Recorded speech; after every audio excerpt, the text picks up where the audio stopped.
Hi, everyone. Welcome to the Live for Bikes podcast, where we talk about small business, entrepreneurship, retail, and self development. Thanks again for joining us. Today, we're going to be talking about our biggest competitor, Amazon, a few bicycle products, and some frequently asked questions. Thanks again. Hit the subscribe button, hit that like button, comment below. Thanks for joining us. Let's get on with it.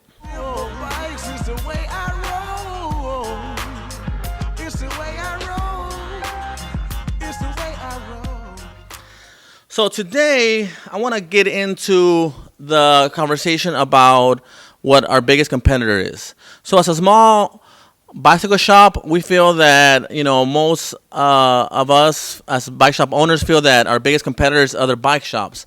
But I feel that in reality, our biggest competitor is Amazon and other online retailers. So when we think about what's the biggest factor that's affecting us today is again those two things. If your business doesn't have a online presence, I think you're falling behind the times. We're trying to innovate and pivot to creating more content as you see today to create more of that value and to be more relevant with our customers. Going back to the conversation about our competitors, again, if you're a small bike shop or a retailer in general and you feel like other shops around your town are your biggest competitor, again, think again. I think that we all realize at this point that about 50% of the people that come into your store have a Prime account. So that means that 50% of the people that are coming into your store are going to look around, make sure they like the product, and go home and order online to save a dollar or two. And that's kind of the cruel fact of what it is to be in retail today. This is, again, not just for bicycles, but just in retail in general. So, again, the thing to come out of this and what I want everybody to take away from this conversation today is that we should be having this conversation with our customers, explaining to them the situation. And again, if you're not a bicycle shop owner or retail, you may want to share this with your bicycle shop or somebody who is in retail to just kind of communicate this kind of information to them.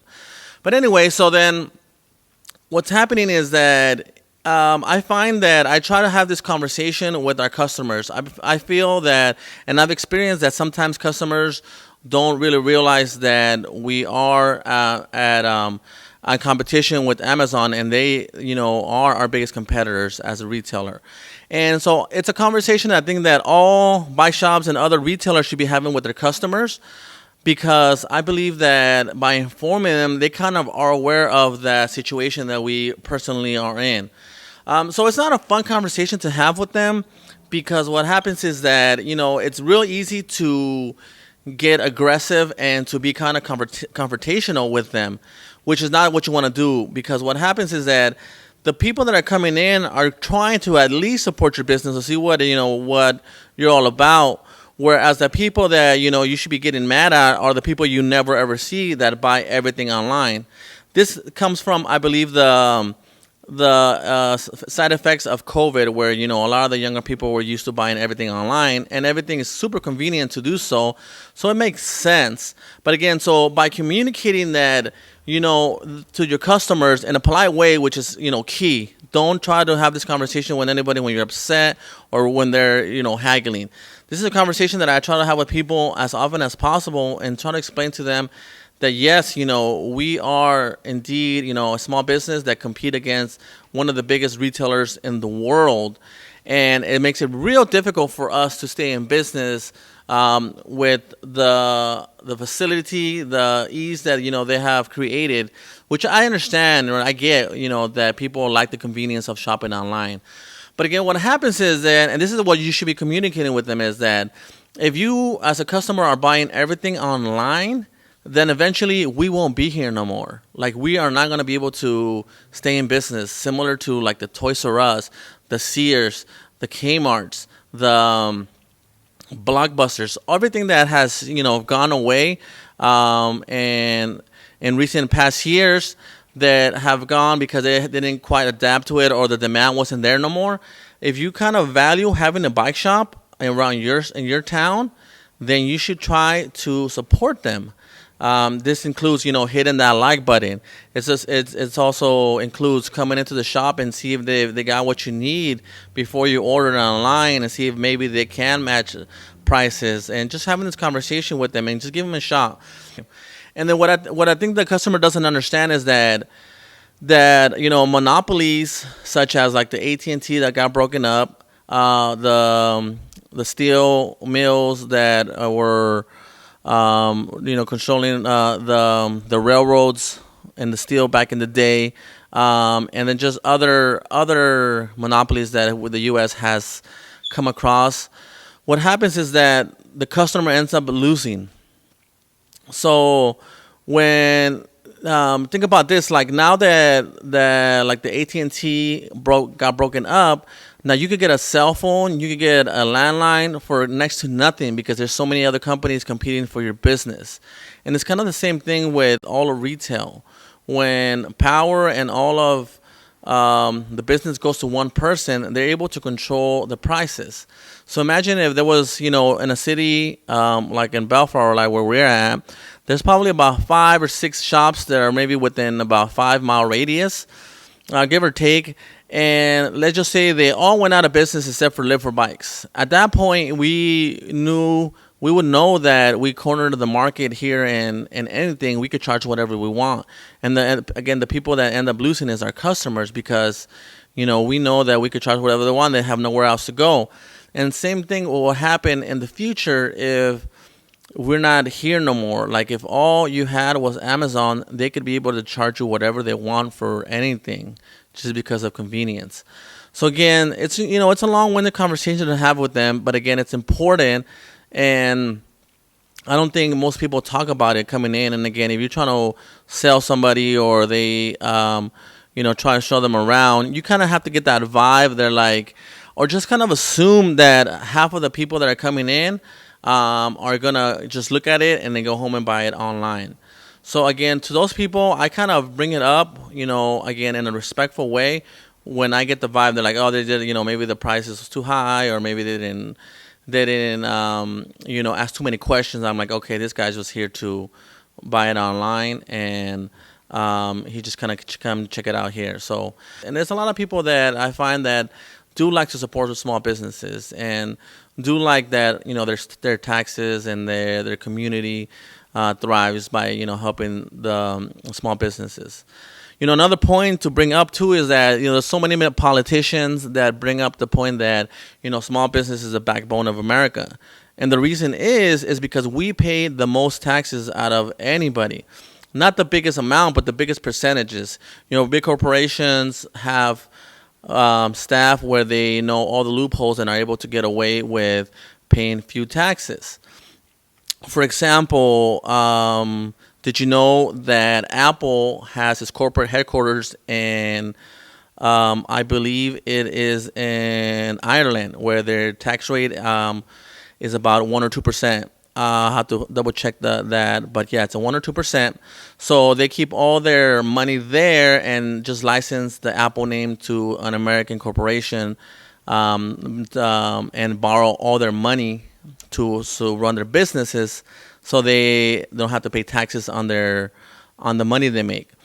So again, small businesses like us don't really have that ability to do kind of things like that. And what happens again is that we end up paying the most taxes supporting, your local funded government programs all over town. And again, it's people like us that support that. If you had this conversation with someone, I'd like to know your thoughts on how you have approached this kind of topic to your customers. Please comment below and let me know. I'd like to see, maybe there's a better way of doing this than I've never thought of. So thanks again for joining us. Stay tuned for our next segment on bicycle products.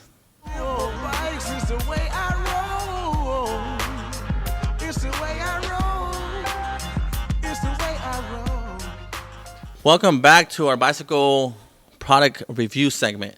Today we're going to be talking about the Slime Tube Sealant. This is different than from your tubeless system sealant. This sealant is a little bit different. We won't get into this, but they're not the same. This one you need to have a tube for. So right off the bat, I want to tell you, I'm not a huge fan of this stuff, but we do sell a lot of it in the store. It is definitely one of our tube repair options that we have in the store. And the way that this works is that once you have a flat, you what you do is you remove the core, which is a little part on inside the valve that holds the air in and out. The bottle here does have a little plastic tool that you're able to remove that with.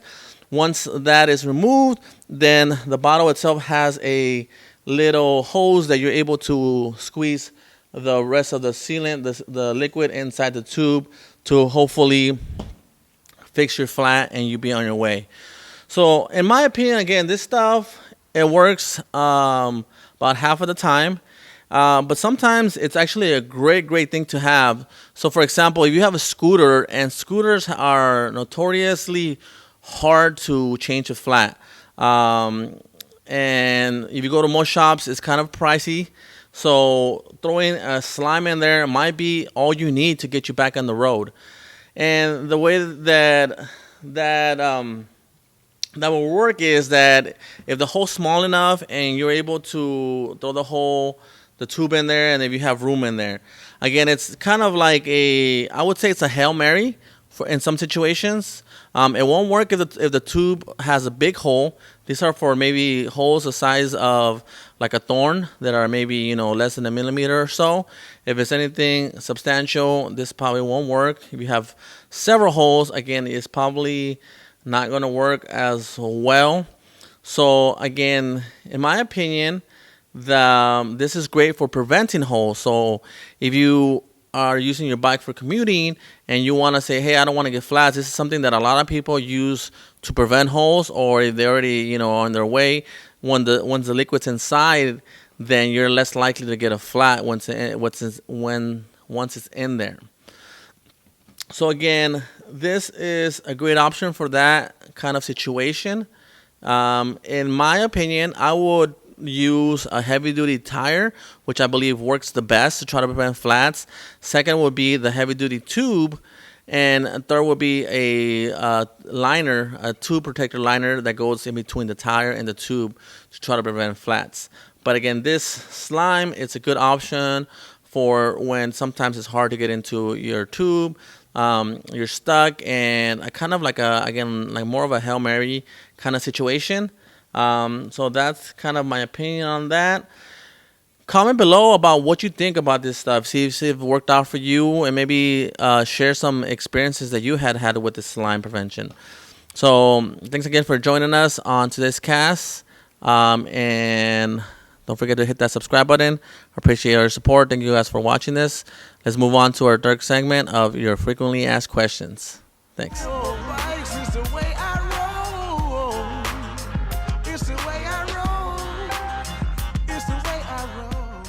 Welcome back to the podcast.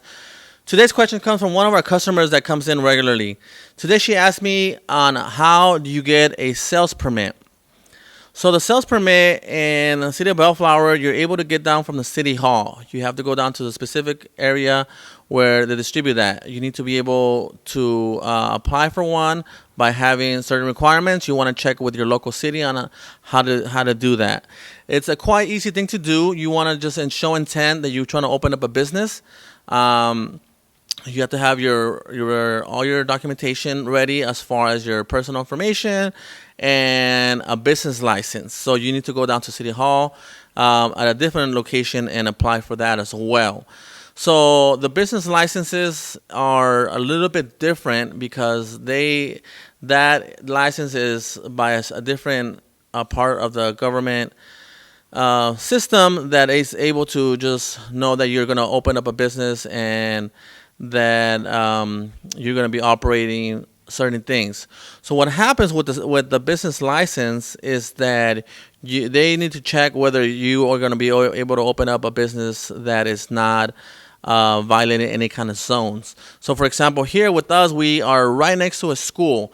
So if we were trying to open up a bar or something that sells alcohol, they wouldn't allow that because we're literally about maybe 50 feet away from a school. So city planner has to approve your location where you're going to be opening up businesses. If you're trying to open up a home business and start from there, then you're going to run to other struggles with that as well. So when we open up our business here, we again apply for the business license, and once we got the business license, we were able then to go down to the next stage and apply for the wholesale license. The wholesale license allows you to open up accounts with wholesalers. So wholesalers sell not to the public; they sell only to businesses. And the trick with that, or the key information to know about that, is that the wholesaler is not going to charge you any taxes. As you get your wholesale license, you're going to be responsible for the sales taxes, and that's what the license is for. Is that it's going to show that you are going to buy a product in the intent to sell them at a profit and charge and collect taxes on there. And at the end of the month, you report those taxes to the board, and you pay the taxes that you collected for them. And this either happens monthly or quarterly, depending on how you set it up. So this process is relatively easy.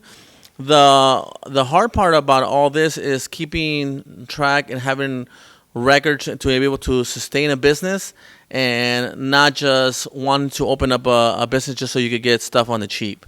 That is easily found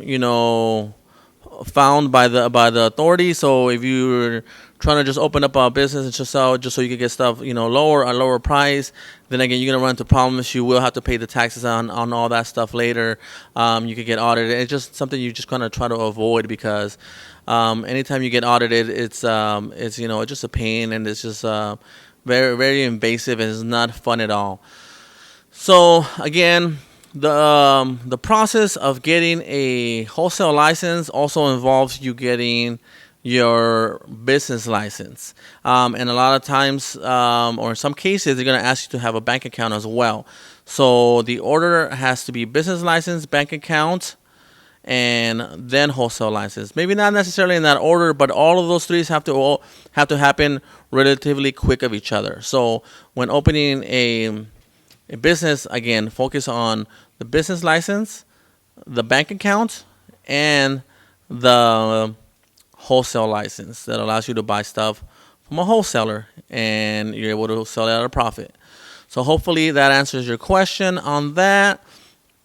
Please comment below if I missed anything, and hit that subscribe and like button. Thanks again for joining us. We'll see you on the next one. Bye.